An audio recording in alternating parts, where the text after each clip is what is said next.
പ്രശസ്ത സംഗീതജ്ഞൻ കെ.ജി. ജയൻ അന്തരിച്ചു. 90 വയസ്സായിരുന്നു. തൃപ്പൂണിത്തുറയിലെ വസതിയിലായിരുന്നു അന്ത്യം. 60 ആണ്ടിന്റെ സംഗീത സബരിക്കാണ് തിരശ്ശീല വീഴുന്നത്. വിവരങ്ങളുമായി തൃപ്പൂണിത്തുറയിൽ നിന്നും എ.ടി. അശ്വതി ചേരുന്നു. അശ്വതി, മലയാള സംഗീത ലോകത്തിന് ഒരിക്കലും മറക്കാനാവാത്ത പ്രതിഭയാണ് വിട പറഞ്ഞിരിക്കുന്നത്. ഇപ്പോൾ തൃപ്പൂണിത്തുറയുടെ വസതിയിൽ ആരൊക്കെയാണ് അന്ത്യാഞ്ജലി അർപ്പിക്കാൻ എത്തിയിരിക്കുന്നത്? എപ്പോഴായിരിക്കും സംസ്കാരം? ലിബീഷ്, ഇപ്പോൾ അദ്ദേഹത്തിന്റെ മൃതദേഹം സൺറൈസ് ആശുപത്രിയിലേക്ക് മാറ്റിയിരിക്കുകയാണ്. അവിടെ മോർച്ചറിയിൽ സൂക്ഷിച്ചിരിക്കുകയാണ്. ബന്ധുക്കളും മറ്റാളുകളും എത്തുന്നതിന് വേണ്ടിയിട്ടാണ്. നാളെയായിരിക്കും സംസ്കാര ചടങ്ങുകൾ ഉണ്ടാവുക. അതിന്റെ കൃത്യസമയം അറിയിച്ചിട്ടില്ല. അത് പിന്നീട് അറിയിക്കും. അദ്ദേഹം മനോജ് കെ ജയൻ അവിടേക്ക് പോയിരിക്കുകയാണ്. തിരികെ അദ്ദേഹം വരും ഇങ്ങോട്ട് വീട്ടിലേക്ക് വരും, തൃപ്പൂണിത്തുറയിലെ വസതിയിലേക്ക് വരും. അതിനുശേഷമായിരിക്കും സംസ്കാര ചടങ്ങുകളുമായി ബന്ധപ്പെട്ട കാര്യങ്ങളിൽ ഒരു തീരുമാനമുണ്ടാവുക. ഇരട്ട സഹോദരനായ വിജയനൊപ്പം ചേർന്നുള്ള വലിയ ഒരു സംഗീത യാത്രയായിരുന്നു ജയന് ഉണ്ടായിരുന്നത്. അദ്ദേഹത്തിൻ്റെ ശാസ്ത്രീയ സംഗീത രംഗത്ത് മാത്രമല്ല, ശാസ്ത്രീയ സംഗീത രംഗത്തും സിനിമാ രംഗത്തും ഭക്തിഗാന രംഗത്തും എല്ലാം തന്നെ വലിയ ഒരു തൻ്റെതായ കൈമുദ്ര പതിപ്പിച്ച വ്യക്തി തന്നെയായിരുന്നു അദ്ദേഹം. വിവിധ വളരെ മലയാളത്തിലും തമിഴിലും കൃത്യമായ രീതിയിൽ തൻ്റേതായ എടുത്തു പറയത്തക്ക ഒരു പിടി നല്ല ഗാനങ്ങൾ അദ്ദേഹത്തിൻ്റെതായിട്ട് ഉണ്ടായിട്ടുണ്ട്. നക്ഷത്ര ദീപങ്ങൾ തിളങ്ങി നിറകുടത്തിലെ, അതുപോലെ തന്നെ തെരുവ് ഗീതത്തിലെ ഹൃദയം ദേവാലയം, പാദപൂജയിലെ കണ്ണാടിയമ്മ, ഇതയം തുടങ്ങിയ നിരവധി, അതുപോലെ തന്നെ ഷൺമുഖപ്രിയയിലെ ഗാനങ്ങൾ തുടങ്ങിയ നിരവധി ഗാനങ്ങളാണ് അദ്ദേഹം മലയാളത്തിനും തമിഴിനും ഒക്കെ തന്നെ സമ്മാനിച്ചിട്ടുള്ളത്. ഈ അദ്ദേഹത്തിൻ്റെ ഇരട്ട സഹോദരനും അദ്ദേഹത്തെയും ചേർത്ത് ജയ വിജയന്മാർ എന്നാണ് പറഞ്ഞിരുന്നത്. ഇരട്ട സഹോദരൻ്റെ മരണത്തിന് ശേഷം 1988 അദ്ദേഹം മരണപ്പെടുന്നത്. അതിനുശേഷവും ജയൻ തൻ്റേതായ സംഗീതയാത്ര തുടരുകയാണ് ചെയ്തത്. പിന്നീടും നിരവധി ഈ രംഗത്ത് തന്നെ നിരവധി സംഭാവനകൾ അദ്ദേഹം നൽകുകയുണ്ടായി. 6-ാം വയസ്സിൽ തന്നെ നമുക്കറിയാം, ഗാനഗന്ധർവ യേശുദാസിനും ജയചന്ദ്രനും എല്ലാം ആദ്യമായിട്ട്. ശരി അശ്വതി, എന്തായാലും സംസ്കാരം നാളെയാണ് നടക്കുക. സമയം സംബന്ധിച്ചുള്ള വിവരങ്ങൾക്കായി വീണ്ടും അശ്വതിയിലേക്ക് എത്താം. ഇപ്പോൾ ന്യൂസ് ഡെസ്കിൽ നിന്ന് അതുല്യ കൂടി ചേരുന്നു. അതുല്യ, മലയാളത്തിൻ്റെ ഭക്തി ഗാന ശാഖയ്ക്ക് ഏറ്റവും അധികം സംഭാവനകൾ നൽകിയവരിൽ മുൻപന്തിയിലാണ് കെ.ജി. ജയൻ.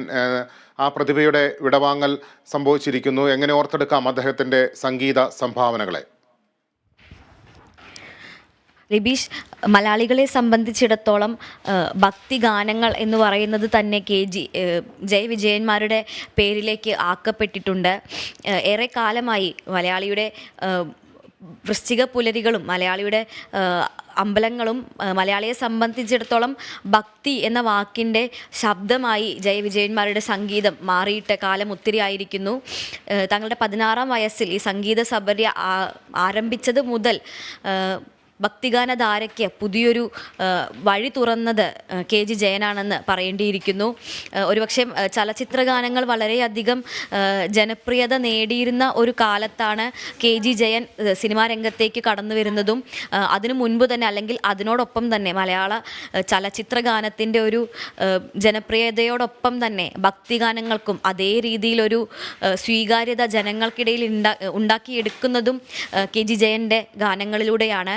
1980-കൾ വരെ തൻ്റെ ഇരട്ട സഹോദരനായ കെ.ജി. വിജയനോടൊപ്പമാണ് അദ്ദേഹത്തിൻ്റെ ഈ ഗാനധാര ഒഴുകിയത്. എങ്കിൽ അതിനുശേഷവും അദ്ദേഹം തൻ്റെ സഹോദരൻ്റെ വിയോഗശേഷവും ഈ സംഗീത സബര്യ ഒരു ഒഴുക്ക് നിലയ്ക്കാതെ തുടരുകയായിരുന്നു. ഇദ്ദേഹത്തിൻ്റെ മരണശേഷം കെ.ജി. ജയൻ ആദ്യമായി ഒറ്റയ്ക്ക് പുറത്തിറക്കിയ ആൽബമായിരുന്നു മയിൽപ്പീലി എന്ന് പറയുന്നത്.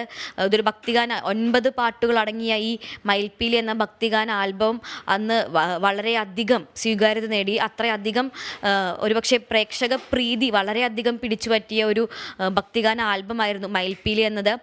മലയാളികളെയും മലയാള സംഗീത രംഗത്തെയും എല്ലാം സംബന്ധിച്ച് ഒരു ഭക്തിഗാന ആൽബത്തിന് ഇത്രയധികം സ്വീകാര്യത അല്ലെങ്കിൽ ഇത്രയധികം ശ്രദ്ധ എല്ലാം ലഭിക്കുന്നത് ആദ്യമായിട്ടാണ്. അതുകൊണ്ട് തന്നെ നമുക്ക് കൃത്യമായും പറയാൻ കഴിയും മലയാളികളുടെ സംഗീത രംഗത്ത് ഒരു മാറ്റം കൊണ്ടുവന്ന അല്ലെങ്കിൽ കൃത്യമായൊരു അടയാളം അവശേഷിപ്പിച്ചുകൊണ്ടാണ് ഇപ്പോൾ KG ജയൻ കടന്നുപോയിരിക്കുന്നത്. ഇദ്ദേഹത്തിൻ്റെ സിനിമാ പ്രവേശത്തെക്കുറിച്ച് പറയുകയാണെങ്കിൽ 1968 ഭൂമിയിലെ മാലാഖമാർ എന്ന ചിത്രത്തിലൂടെയാണ് ഇദ്ദേഹം സംഗീത സംവിധാനത്തിലൂടെ സിനിമാ രംഗത്തേക്ക് കാലുറപ്പിക്കുന്നത്. അതിനുശേഷം എക്കാലത്തെയും ഒരുപക്ഷെ ഇവരുടെ സിനിമാ ചരിത്രത്തിലെ ജയവിജയന്മാരുടെ മാസ്റ്റർ പീസ് എന്ന് തന്നെ വിശേഷിപ്പിക്കാവുന്ന ഗാനമാണ് നിറകുടം എന്ന ചലച്ചിത്രത്തിലെ നക്ഷത്രദീപങ്ങൾ തിളങ്ങി എന്ന് പറയുന്നത്. യേശുദാസ് ആലപിച്ച ഈ ഗാനം മലയാളികളെ വളരെയധികം ഹൃദയഹാരിയായി ഈ ഗാനത്തിലൂടെ അവർ ഒരു മാസ്റ്റർ പീസ് തന്നെ സൃഷ്ടിച്ചു വെക്കുകയായിരുന്നു. അതിനെ തുടർന്ന് ഇങ്ങോട്ട് നിരവധിയായ അല്ലെങ്കിൽ അനവധിയായ ഭക്തി ഗാനങ്ങളും സിനിമാ ഗാനങ്ങളും ഇവർക്ക് ജീവൻ നൽകാൻ കഴിഞ്ഞിട്ടുണ്ട്. ഈണമിട്ടും അതുപോലെ തന്നെ ആലപിച്ചും മലയാളികളുടെ ഈ ഭക്തിധാര അല്ലെങ്കിൽ ഭക്തിഗാനധാരയെ പുതിയൊരു ആസ്വാദക തലത്തിലേക്ക് ഉയർത്താൻ KG ജയന് കഴിഞ്ഞിട്ടുണ്ട്. കേവലം ഭക്തി അല്ലെങ്കിൽ അത്തരത്തിലുള്ള വാക്കുകളിൽ നിന്ന് ഉപരിയായി കാവ്യാത്മകത കൊണ്ടുവരാൻ, ഇത്തരത്തിലുള്ള ഗാനങ്ങളിൽ കാവ്യാത്മകത കൊണ്ടുവരാൻ KG ജയന് കഴിഞ്ഞിട്ടുണ്ട് എന്നത് ഈ അവസരത്തിൽ എടുത്തു പറയേണ്ട ഒന്നാണ്.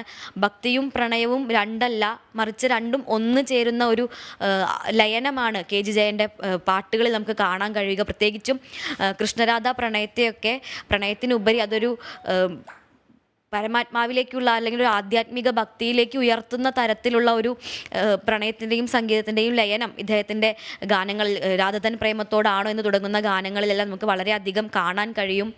അതുകൊണ്ട് തന്നെ ഒരേ സമയം മലയാളത്തിൽ ഒരു വ്യത്യസ്തമായ ഒരു ഗാനധാര നൽകിക്കൊണ്ടാണ് അദ്ദേഹം വിട പറയുന്നത്. അതുകൊണ്ട് തന്നെ നമുക്ക് അദ്ദേഹത്തിൻ്റെ അടയാളം എല്ലാ കാലവും ഇവിടെ അവശേഷിക്കുമെന്ന് പറയാൻ കഴിയും. എന്തായാലും നികത്താനാകാത്ത ഒരു വിടവ് എന്ന് പറയുന്നത് ഒരുപക്ഷെ എല്ലായ്പ്പോഴും പറയുന്നതിൻ്റെ ആവർത്തനമായി പോകുമെങ്കിൽ കൂടിയും നമുക്ക് ഒരിക്കലും നികത്താനാവാത്ത ഒരു വിടവ് സൃഷ്ടിച്ചുകൊണ്ടാണ് അദ്ദേഹം ഇപ്പോൾ വിട പറഞ്ഞിരിക്കുന്നത്. ലിബീഷ്. ശരി അതുല്യ. AT അശ്വതി തുടരുന്നുണ്ട്. അശ്വതി, ഇപ്പോൾ തൃപ്പൂണിത്തുറയിലെ വസതിയിൽ ആരൊക്കെയാണുള്ളത്? ഈ പൊതുദർശനത്തിനുള്ള ക്രമീകരണങ്ങളൊക്കെ എങ്ങനെയാണ് നടക്കുന്നത്?